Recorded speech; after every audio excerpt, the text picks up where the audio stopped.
Welcome to the Soul Force podcast series, where we discuss and decode the technical networks that connect our world. Hi, we're Alex and Taylor.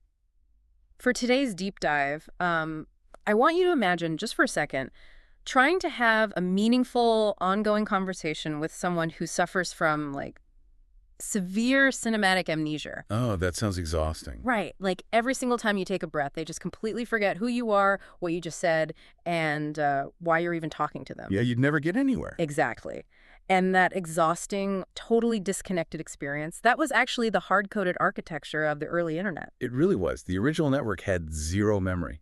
None. Which is wild to think about now. It is. And yet, the attempt to cure that digital amnesia, just an innocent engineering patch that was meant to help you buy things online, it accidentally laid the foundation for the most sophisticated global surveillance and, behavioral modification machine in human history. Yeah. And today, we are going to trace exactly how that happened. I mean, in our previous deep dives, we spent a lot of time in the physical world, right? Right, the actual hardware. Exactly. We've talked about the fiber optic cables crossing the ocean floor, the massive data centers, the routers, the literal nuts and bolts that keep the world online.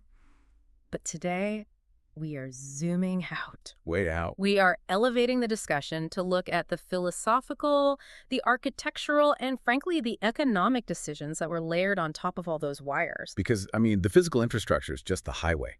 Yeah. Today, we are looking at the rules of the road. Yeah. We're exploring how the internet evolved from this holistic visionary dream of a shared digital commons into today's incredibly fragmented, algorithmically walled gardens.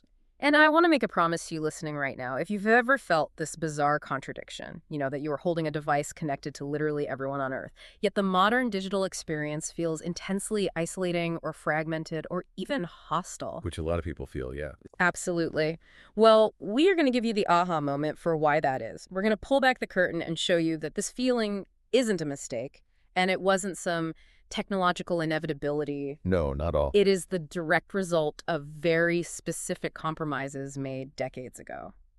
So let's unpack this. I feel like to understand the trap we're in now, we have to start way before social media. Oh, yeah. Way before. We have to look at the original, primordial blueprint of the digital age. You really have to go back to a completely different era of computing to get this. Yeah. We're talking about the 1940s through the 1960s. Okay, so the mainframe era. Right. And it's vital to understand that the earliest pioneers of interactive computing, they did not see computers the way we do now. How so?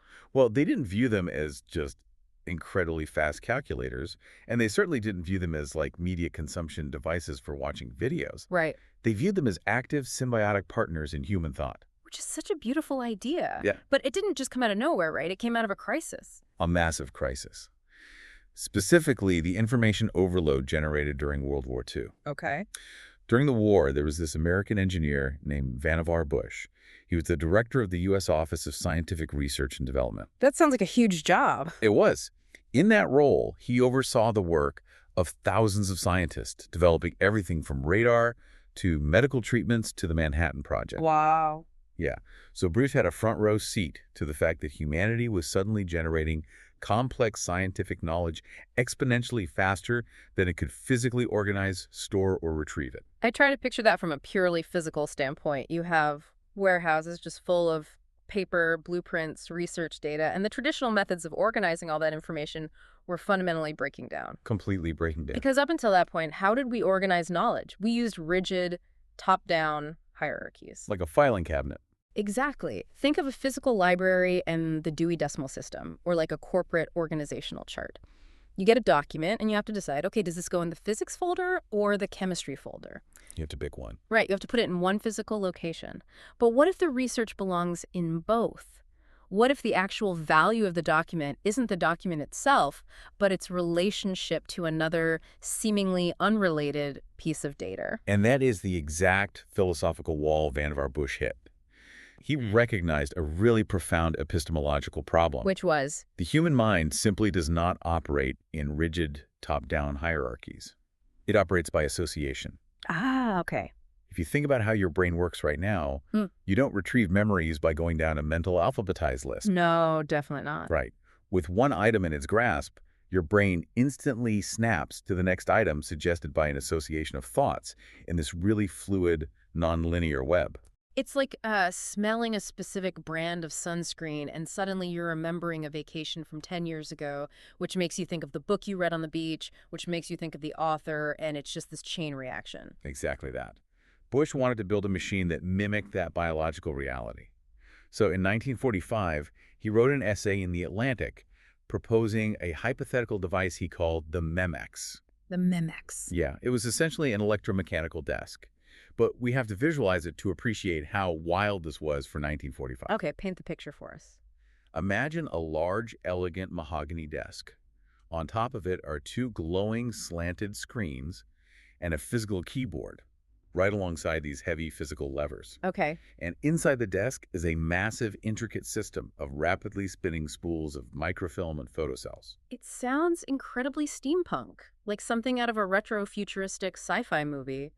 But the microfilm isn't actually the revolutionary part, is it? No, not at all. The storage medium was just the technology of the day. The conceptual breakthrough was what Bush called associative indexing. Associative indexing. Right. In his vision, a user could physically link any two items of information together permanently. So how would that look in practice? You could be reading an article on one screen, pull a lever, and instantly link a specific paragraph to a schematic displayed on the second screen. And you could name that link, creating a personalized trail of knowledge. Wow. You were essentially building neural pathways outside of your own skull. Okay, so this is the absolute conceptual birth of the hyperlink. Long before the word hyperlink even existed, yes. Yeah. Bush was arguing that knowledge gains its true value not from existing in an isolated silo, but from its connection to other information. That feels like a massive paradigm shift. We're moving from viewing computing as a filing cabinet to viewing it as a literal extension of human cognition. Exactly. And that philosophy didn't die with Vannevar Bush, right? It gets picked up and amplified in the 1960s by another giant in this space, J.C.R. Licklider. Yeah, Licklider is a crucial figure in the transition from analog dreams to digital reality. In 1960, he published a seminal paper called Man-Computer Symbiosis. Great title. And the key to understanding Licklider is understanding that he was applying the principles of cybernetics to computing. Let's break down cybernetics for a second, because it sounds like a sci-fi buzzword, but it has a very specific mechanical meaning here. We're talking about Norbert Wiener's work with feedback loops, right? That's the core of it, yeah. Cybernetics studies regulatory systems and feedback loops. Think of a thermostat in your house. Okay. You set a goal, say 72 degrees. The thermostat reads the current temperature, calculates the difference, turns on the heat, and continually measures the changing temperature until the goal is met. Right. It adjusts on the fly. Exactly. That continuous loop of action, measurement, and adjustment is a cybernetic loop. So how did Licklider apply a thermostat's logic to a human brain and a computer? Because those seem very different. Well, before Licklider, interacting with a computer meant batch processing. You handed a stack of punch cards to an operator in a white coat, came back 3 days later, and got a printout of the result. Oh, wow, yeah. It was a completely disconnected, asynchronous process. Licklider envisioned a tight, real-time coupling. Okay. He argued that machines shouldn't replace humans because humans are great at setting goals, formulating hypotheses, and making intuitive leaps. Machines, however, are great at rapid data retrieval and complex calculations. Right, the heavy lifting. Yeah. So Licklider wanted a continuous real-time feedback loop between the two. You ask a question, the machine visualizes the data instantly. You see a pattern, you tweak the question, the machine recalculates. A symbiosis. And we didn't just read about this symbiosis in academic papers. We actually got to see it happen live in front of an audience in 1968. I'm talking about Douglas Engelbart's presentation in San Francisco, which is now just legendary. They literally call it the mother of all demos. Oh, the scale of what Engelbart achieved in that single 90-minute presentation is still hard to fathom today. Yeah. He debuted his NLS system, the online system. And to give some context, in 1968, most people had never even seen a computer monitor. Right, they were just mythic machines to the public. Computers were giant humming boxes with blinking lights. Yeah. But Engelbart sits down on a stage under a spotlight and introduces the world to the computer mouse. And it was like a little wooden block, right? Yeah, a wooden block with a single red button on top and two metal wheels underneath. That is so cool. And he also introduced collaborative, real-time screen sharing, hypertext, and windowed interfaces Oh, but what? in one demo. I mean, he was miles away from his actual mainframe, connecting over a makeshift microwave link, and he had a colleague's face pop up on the screen in a live video feed, and they edited a document together simultaneously. It must have felt like watching someone perform magic. It fundamentally rewired the expectations of every computer scientist in the room. But here's the critical thing to remember about Engelbart. He wasn't building these tools just to make office work faster. Right. He was fundamentally aligned with Bush and Licklider. His goal was augmenting human intellect. He believed that by giving humans tools to collaboratively navigate interconnected knowledge, we could solve the world's most complex, overlapping problems. So this brings me to a huge, glaring question for you. If this holistic, highly interconnected, deeply collaborative digital commons was the original blueprint, I mean, if the pioneers literally wanted to build an external, shared human brain, Yeah. how on earth did we end up with the internet we have today, where data is locked in isolated silos owned by a few megacorporations, and we're all just trapped in these walled gardens? That is the big question. And to answer that, we have to look at the collision between theoretical ambition and the brutal realities of pragmatic engineering. The actual building phase. We have to look at how the network actually got built. And there is no better way to understand this than to contrast two projects: Ted Nelson's project Xanadu and Tim Berners-Lee's World Wide Web. Ted Nelson is such a fascinating character. I mean, he's the one who actually coined the word hypertext back in 1963. He did, yeah. And his vision, Project Xanadu, was arguably the purest expression of that early holistic blueprint, but it was incredibly ambitious. Project Xanadu was conceived as a universal, global, digital repository for all human writing. Everything. Yeah. But Nelson wanted to do it perfectly. Okay. He wanted to preserve the absolute integrity of human intellectual exchange. To do that, Xanadu's architecture had a few non-negotiable rules. And the most important one was bidirectional linking. In Xanadu, a link could never, ever break. Okay, let's explore the mechanics of that. If I create a document, let's call it document A, and I link it to your document, document B, what actually happens in a bidirectional system? In a bidirectional system, the moment document A links to document B, the system automatically registers that connection on both ends. Oh, so both sides know. Right. Document B is immediately aware that it is being pointed to by document A. It's like a two-way street instead of a one-way sign. Or, to use an analogy, imagine a giant magical address book. If someone moves to a new house, a two-way system means every single address book in the world that contains their name instantly and automatically updates with their new address. That's a really great way to look at it. Nelson also designed a mechanism called transclusion. Transclusion. Yeah. In Xanadu, you didn't just copy and paste someone else's text. When you quoted someone, your document dynamically fetched that text from the original source in real time. So it's always pulling the live original version. Exactly. This preserved the original context, and crucially, it preserved authorship. Because Nelson even built in native micropayments. Oh, wow. In the design. Built right in. If you transcluded a paragraph of my work into your essay, and someone read your essay, the system would automatically route a fraction of a cent back to my account. It sounds like a philosophically perfect system. I mean, it solves copyright, it solves plagiarism, it maintains a perfect historical record of who influenced who, and the links never die. It was brilliant on paper. So why am I not browsing Project Xanadu right now? Why did it basically become the most famous vaporware in tech history? Because the trade-off between philosophical perfection and physical scalability is unforgiving. Think about the computational overhead required for bidirectional linking on a global scale. It would be massive. To guarantee that a link never breaks, and to track every single two-way connection and process every microtransaction, you essentially need a massive, centralized, omniscient database that tracks the exact location and status of every single document in existence constantly. You would basically need a godlike view of the entire network. Exactly. And the computing power, the network bandwidth, and the administrative coordination required to do that across the globe in the 1980s and early 90s was simply impossible. It couldn't scale. Right. Which is the exact opposite of what Tim Berners-Lee prioritized when he was working at CERN. So let's shift to Geneva, late 1980s. Tim Berners-Lee isn't trying to build a utopian global brain. He's dealing with a very localized, incredibly frustrating administrative problem at a particle physics lab. Right. CERN is a massive facility, with thousands of scientists visiting from all over the world. They come, they run experiments, they write papers, and then they leave. Just a constant revolving door. And Berners-Lee was watching a crisis of information loss.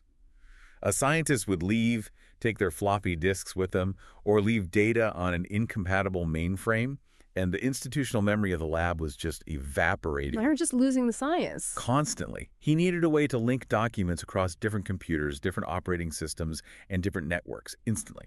And to do that, to make the system actually scalable, he realized he had to let go of control. He had to make a massive compromise that Ted Nelson refused to make. Berners-Lee introduced unidirectional links, one-way links. Explain the mechanical difference for the listener. Why is a one-way link so much easier to build?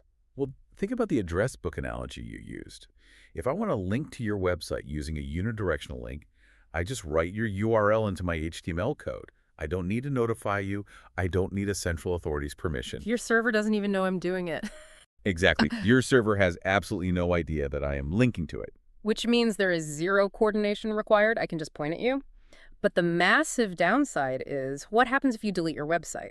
Or if you just rename the file? If you change anything on your end, my link still points to the old address. It points to a digital empty lot, and when a user clicks it, they get the infamous 404 not found error. That is such a profound realization. I don't think most people realize this, but by choosing unidirectional links to make the network infinitely scalable, Berners-Lee essentially hard-coded link rot and the loss of historical permanence into the very DNA of the web. He really did. He accepted the 404 error as a feature, not a bug. Yeah. We explicitly traded the absolute integrity of our shared knowledge for infinite, uncontrollable growth. We did. It was a deeply pragmatic choice.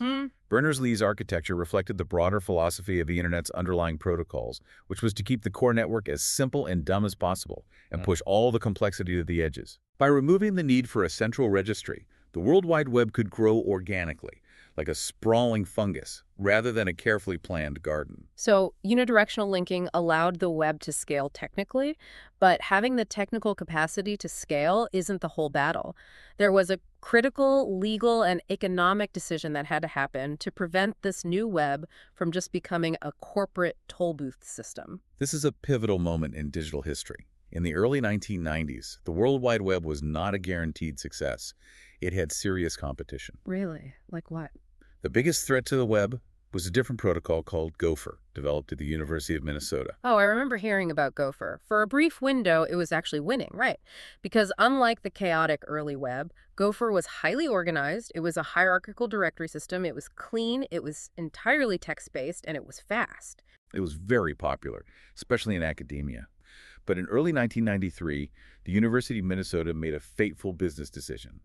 They looked at the rapid adoption of Gopher, realized they had a valuable asset, and announced they would begin charging licensing fees to commercial entities running Gopher servers. Imagine the panic in the tech community. You've spent months building your organization's infrastructure on this new technology, and suddenly the landlord changes the locks and starts charging rent. Yeah, exactly. It's like if tomorrow the company that laid the asphalt for your street decided to charge you a toll every time you backed out of your driveway. It was a massive wake-up call regarding the threat of digital enclosure.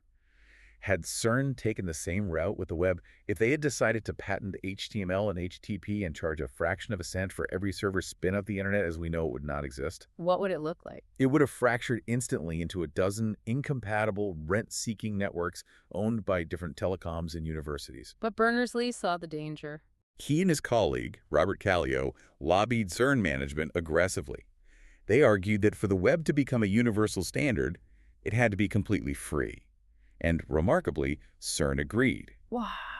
On April 30th, 1993, CERN released the software and the protocols for the World Wide Web into the public domain. Free of patents, free of royalties, forever. From a business and C-suite perspective, the economics of that single decision are just staggering to think about today. Open standards prevented vendor lock-in. It meant anyone could build a browser, anyone could host a server, and you didn't need a license. It allowed trillion-dollar global economies to be built on top of entirely free infrastructure. It is the ultimate manifestation of what computer scientists call the end-to-end principle. This is a concept championed by Vint Cerf and Bob Kahn when they designed TCP/IP, the foundational language of the Internet. What does that principle state exactly? The principle states that the core network should be dumb. Its only job is to route packets data agnostically from point A to point B. It doesn't inspect the packets. It doesn't care what they are. So all the smart stuff happens where All the intelligence, the error checking, the innovation, and the application logic resides at the edges in the computers of the actual users. I want to make sure you, the listener, really grasp why the end-to-end principle matters to your daily life. Let's go back to the highway analogy. The internet is a public highway system. The highway doesn't care if you're driving a massive Amazon delivery truck, a sleek Netflix sports car, or a weird experimental indie clown car. The road just moves you. Exactly. And more importantly, you don't have to ask the paving company for permission to build a new business at the off-ramp. That's the magic of permissionless innovation. When a teenager in their dorm room wanted to invent a new peer-to-peer file-sharing network, or when a startup wanted to try streaming high-definition video, they didn't have to go beg a telecom monopoly for permission to upgrade the core network. They just did it. They just built the software at the edge, on top of the dumb network. But here's where the story takes a fascinating turn.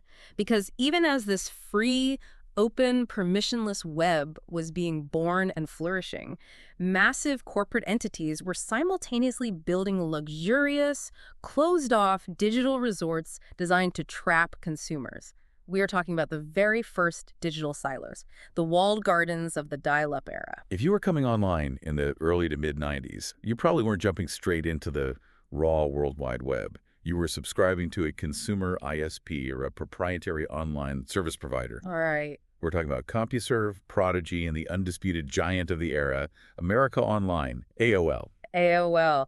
Oh man, if the open web was the wild frontier where you had to chop wood and build your own log cabin, these walled gardens were, frankly, an all-inclusive resort. An all-inclusive resort is the perfect metaphor. You install the AOL software from a CD-ROM you got in the mail. Oh, I remember the CDs everywhere. You connect. The environment is safe, it's colorful, the paths are paved, the content is professionally curated by editors, and there are structured chat rooms. But you only see what the resort wants you to see. These online services ran on closed networks, separate from the broader TCP/IP internet. They utilized centralized mainframes. And crucially, from an economic standpoint, they billed you by the hour. Oh, the anxiety of the hourly billing model. I remember being a kid, reading an encyclopedia article on screen, and physically sweating because I knew the meter was running at $2.95 an hour. It completely changes how you use it. It fundamentally changes your epistemological experience of information. You aren't freely associating and exploring like Vannevar Bush dreamed. You are rushing through a curated menu before you run out of money. And you were trapped within their proprietary client software. But consumer demand is an incredibly powerful force. As magazines and news anchors started talking more and more about the broader information superhighway, AOL users started demanding access to the outside world. They wanted to talk to people who weren't on AOL. And this forced the walled gardens to start knocking down their own walls. It started with email gateways, right? So an AOL user could finally email someone at a university. And then the floodgates opened with the Usenet gateways. Yes. The integration of Usenet is a legendary moment in internet history. For those who don't know, what was Usenet? Usenet was essentially a global, distributed discussion system used primarily by academics, researchers, and early tech adopters. It had established etiquette, deep technical discussions, and self-governing norms. In September 1993, AOL connected its massive consumer user base directly to Usenet. Which resulted in what veteran internet users still call the eternal September.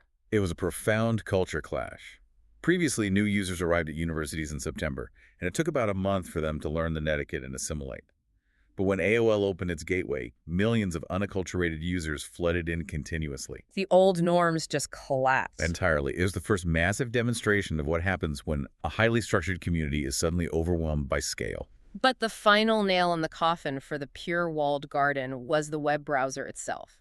AOL eventually had to integrate a browser so users could visit standard HTTP websites. That was the great conjunction. The moment the URL bar was introduced inside the AOL software, the user's psychological focus fundamentally shifted. They weren't navigating internal AOL keywords anymore. They were typing in external web addresses. They were looking outside. Exactly. The servers they were connecting to were outside the resort. Almost overnight, these massive, wildly profitable walled gardens transitioned from being the final destination to merely being the on-ramp to the open web. It was a total triumph of open protocols over closed systems. You can almost hear it, the sonic signature of that era, the dial-up modem handshake, that screeching, static, robotic negotiation that bridged the gap from the analog copper telephone wire to the digital world.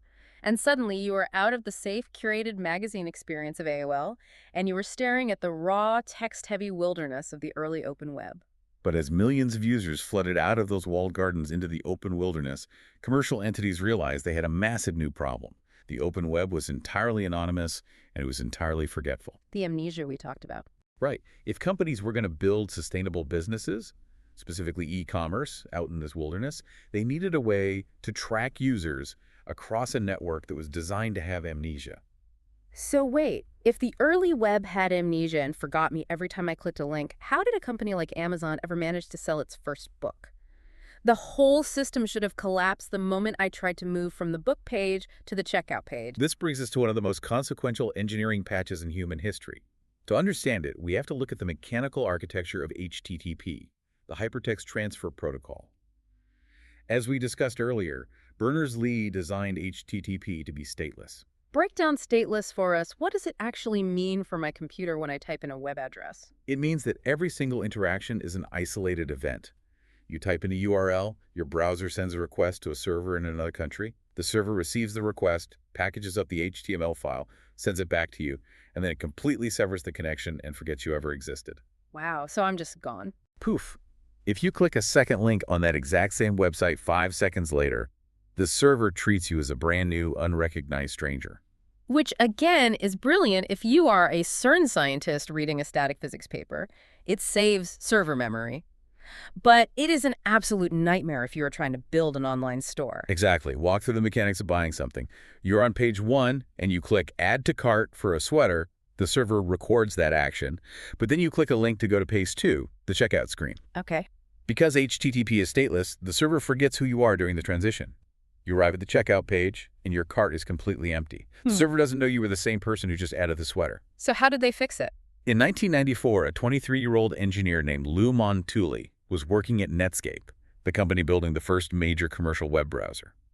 He was tasked with solving this exact shopping cart problem, and he invented a brilliantly simple workaround called the HTTP cookie.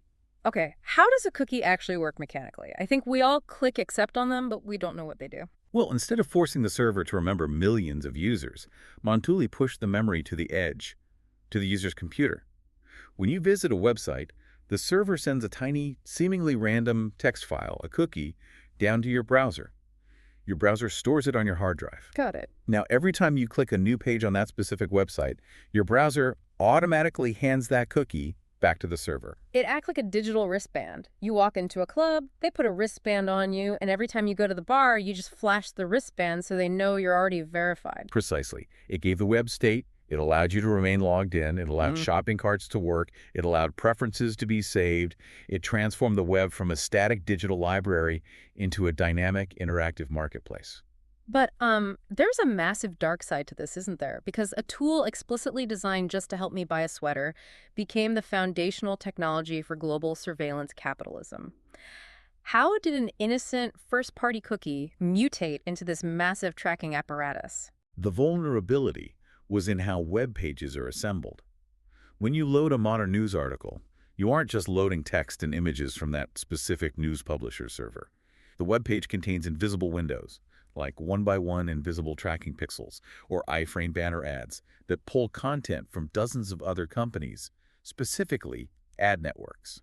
So while my browser is talking to the news site, it's also secretly talking to an ad network server in the background. Yes, and because the ad network is loading an element onto your page, their server gets to hand your browser a cookie too. This is a third-party cookie. Oh, I see. And the trick is, that ad network has banner ads on millions of different websites.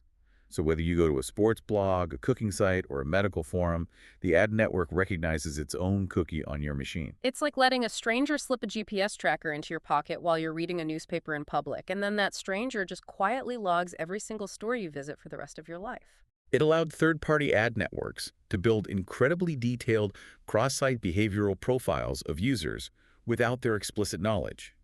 We went from an amnesiac web to a web that never ever forgets. That is unsettling. It is.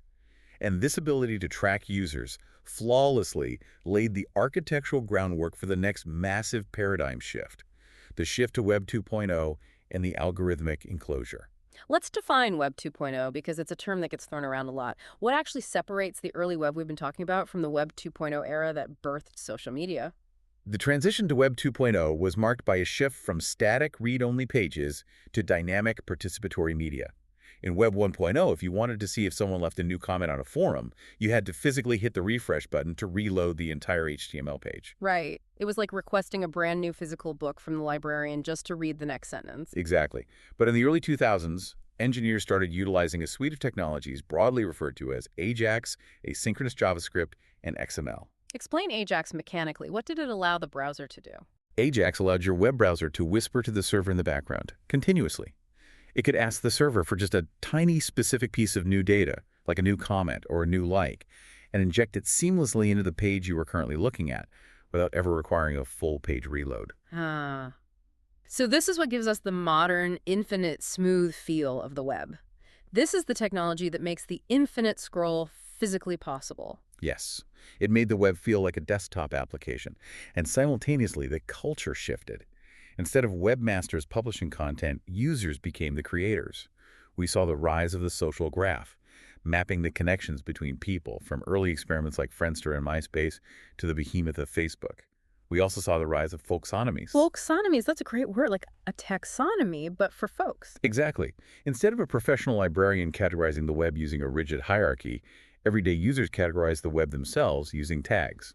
Think of early Flickr for photos or del.ico.us for bookmarks. Oh, I remember tagging on Flickr 8. Yeah, you could tag a photo, sunset, and beach, and suddenly knowledge was organized associatively, much closer to Vannevar Bush's Memex vision. But the utopian phase of Web 2.0 didn't last long, did it? Because a critical pivot happened. We didn't just have user-generated content, we had an explosion in the sheer volume of content. And the platforms had to figure out how to organize it. In the early days of social media, your feed was chronological. You saw posts in the exact order your friends published them.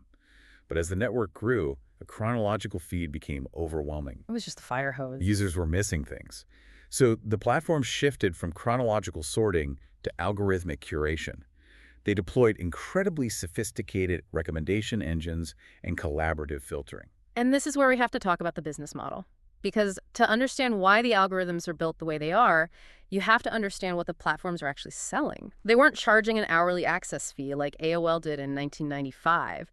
The access was totally free. Right. When the platform is free, the product being sold is the user's attention. This is the attention economy. To maximize revenue from advertisers, platforms had to maximize engagement. They had to keep your eyeballs on the screen for as many minutes as possible. So how did they do that mechanically? How did they engineer the software to extract our attention? They utilized behavioral engineering. They took principles straight out of B.F. Skinner's psychology labs. They implemented variable reward schedules. Like a slot machine in Vegas. Exactly like a slot machine. When you pull to refresh your feed, you don't know if you're going to get a boring update or a highly inflammatory news story or a photo that gets you 50 likes. It's the anticipation. That unpredictability triggers a dopaminergic feedback loop in your brain, keeping you hooked. The algorithm monitors exactly what you click, how long you hover over an image before scrolling, what you share. And it constantly updates its mathematical model of your psychology to feed you the exact stimuli most likely to keep you engaged. I want to bring back Licklider for a second. We talked about cybernetics earlier, using a feedback loop between a human and a machine to augment human intellect. Licklider wanted the human to use the loop to control the machine. But in the Web 2.0 algorithmic era, it's completely inverted. The machine uses the cybernetic feedback loop, monitoring our dwell times and our clicks, to control and modify our behavior. It is a stunning, tragic reversal of the original blueprint. In a chronological early web forum, the user was the active explorer, consciously navigating the information space. In the modern infinite scroll, the user is a passive recipient. You're just sitting there. You are stationary, and the machine is firing algorithmically sorted stimuli at your brainstem. And the consequence of this optimization isn't just that we waste hours scrolling before bed. The consequence is fundamentally societal. It is the fracturing of our shared reality. This is where the architectural choices of the network intersect with human sociology. We have to look at two concepts: filter bubbles and epistemic drift. Let's start with filter bubbles. A filter bubble occurs when an algorithm selectively guesses what information a user would like to see based on past behavior, and it systematically removes differing viewpoints from their feed. You essentially get isolated in a padded room composed entirely of your own pre-existing opinions. Right. And epistemic drift is the longer-term consequence of that. It is the gradual process where a user's fundamental understanding of what is true or what constitutes reality shifts as they are pulled deeper and deeper into these curated, isolated information ecosystems. And the crucial thing for you, the listener, to understand is why the algorithm pulls you into these extremes. Because it's not some shadowy conspiracy by engineers in a smoke-filled room trying to brainwash the public. It's much simpler, and in a way, much scarier. It's just math. It is pure mathematics. Recommendation engines rely on implicit signals. Dwell time is the biggest one. What makes a human being stop scrolling and look at a post for an extra 3 seconds? Emotion, anger, outrage. Exactly. Moral contagion. Algorithms naturally amplify outrage and emotional extremes because these trigger the highest neurological engagement. The algorithm observes that outrage keeps you on the platform, so it feeds you more outrage. It's a vicious cycle. And it's vital to be entirely impartial here. These algorithms do not possess political ideologies. A recommendation engine is completely agnostic to whether a piece of content is left-wing, right-wing, or center. It doesn't care. It solely optimizes for engagement, and the cold mathematics of engagement universally pull users away from nuanced middle grounds and toward the extremes. Some people argue, well, people always hang out with people who agree with them. It's just human nature. Network homophily, right? Birds of a feather flock together. How is this different? Network homophily is you actively choosing to join a club of like-minded people. Algorithmic curation is mathematically enforced segregation. The algorithm actively hides content from you. It isolates you. It's like a personalized funhouse mirror. You look into your feed and you think you are seeing a reflection of the whole world. But the algorithm isn't reflecting the world. It is reflecting a distorted, highly exaggerated version of your own biases back at you over and over again until you literally forget what the real world outside the funhouse actually looks like. And if we contrast this reality directly with Licklider's and Vannevar Bush's original visions, it is heartbreaking. Yeah. They wanted to augment human intellect through a shared, holistic digital commons. Yeah. They wanted a system that elevated collective intelligence by exposing us to interconnected, associative knowledge. Instead, the algorithmic walled gardens have created hyperfragmentation, radicalization pathways, and the collapse of a shared epistemic reality. So let me ask you this. Have we essentially just built a more sophisticated, invisible version of the old AOL walled garden, except instead of keeping us inside using proprietary software and hourly billing, they keep us inside using our own psychology? That is an incredibly accurate assessment. We have traded the physical walls of the early internet for psychological enclosures. We're living in digital silos again. But wait. If the blueprint hasn't changed, if the core protocols of the internet are still there beneath all these algorithms, doesn't that mean we can still get out? This is the part I want to focus on because I refuse to end this deep dive on a dystopian note. How do we transition from these algorithmic silos back to a holistic internet? We can absolutely get out. And the tech community is already building the escape routes because despite this seemingly bleak algorithmic enclosure, the underlying architecture of the internet remains fundamentally open. The internet is still a network of networks. Right. The end-to-end principle hasn't been repealed. TCP/IP and HTTP are still stateless, decentralized, and agnostic. The core network is still dumb, which means permissionless innovation is still happening at the edges. Precisely. And we are seeing 3 major architectural pillars emerging right now to rebuild the open web. The first pillar is shifting away from centralized social platforms to open protocols. Specifically, technologies like the Fediverse and ActivityPub. Okay, let's break down the Fediverse. ActivityPub is the protocol behind platforms like Mastodon, right? How does that mechanically differ from something like Twitter or Facebook? Think about how email works. You can have a Gmail account, and I can have a Yahoo account, and we can seamlessly message each other because email runs on an open protocol, SMPP. No single company owns email. Right, it's universal. ActivityPub does the exact same thing, Yeah. but for social networking. So if I have an account on one server, I can follow and interact with someone on a completely different server owned by a different person. Exactly. It decentralizes the social graph. If you don't like the moderation rules or the algorithm on your current server, you can literally pack up your profile and your followers and move to another server without losing your connections. You aren't trapped in a silo. That's huge, because right now, Leaving a platform means leaving all your friends behind. Exactly. Okay, what's the second pillar? The second pillar addresses the problem of data ownership. Right now, when you use a platform, they hold all your data hostage. The solution being developed, most notably by Tim Berners-Lee himself, with his new project called Solid, is self-sovereign identity and data pods. How does a solid pod work? The idea is to decouple your personal data from the applications you use. Instead of handing your data to a corporation, you store your contacts, your photos, your posts in a personal pod, secure data locker that you control. It's like having your own digital suitcase. Exactly. When you want to use a new social app or a fitness tracker, you don't give them your data. You just grant the app temporary permission to look inside your suitcase. And if they misbehave? If the app starts serving annoying ads or changes its algorithm, you revoke their access, pick up your suitcase, and walk away. Your data never leaves your control. That fundamentally destroys the surveillance capitalism model we talked about earlier. If they can't hoard the data, they can't build the cross-site behavioral profiles. That is brilliant. Okay, what is the third pillar? The third pillar attacks the original compromise Berners-Lee made back in the 90s, link rot, and the 404 error. We are seeing the rise of decentralized data storage, most notably IPFS, the Interplanetary File System. Interplanetary file system, that sounds incredibly ambitious. How does it fix link rot? Traditional HTTP uses location-based addressing. When you click a link, your browser asks what is located at this specific server address. If the server is down, the file is gone. Hence the 404. Right. IPFS uses content-based addressing. Instead of looking for where a file is, it looks for what a file is. Wait, how does it know what it is without knowing where it is? Every file uploaded to IPFS is run through an algorithm that generates a unique cryptographic hash, a digital fingerprint. When you request a file, you request that specific fingerprint. The network searches all the decentralized nodes and pulls the file from whoever has it. So even if the original creator's server goes offline, as long as one other person on the network have a copy of that file, the link still works. Exactly. It creates a permanent, resilient, distributed web.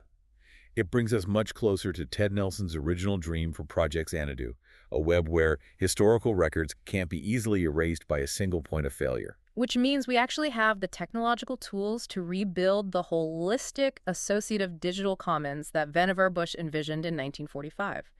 I mean, we can have a decentralized social graph with the Fediverse, we can own our own data with solid pods, and we can create permanent knowledge trails with IPFS. We can. The tools that built the web, the ability to link freely, to host your own data, to connect point to point without a manipulative algorithm curating your experience, they never went away. They're sitting right there on your desktop or your smartphone. We just have to use them. It just requires everyday users and developers to make a conscious choice. We have to choose to utilize them, to favor open standards over the easy, closed conveniences of the walled gardens. And that is an incredibly empowering message.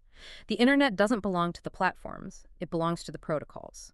The power is still at the edge, and you, the listener, you are the edge. You don't have to live in the digital silo. Which leaves us with a final, provocative thought for you to mull over today. If the internet truly is an externalization of human memory and cognition, just like Vannevar dreamed of, what does it mean for our collective future if we continue to outsource the curation of our own memories to an algorithm that is strictly optimizing for corporate profit? Next time you find yourself deep in an infinite scroll, feeling that isolation, take a second to ask yourself who is actually blazing this associative trail through your mind right now.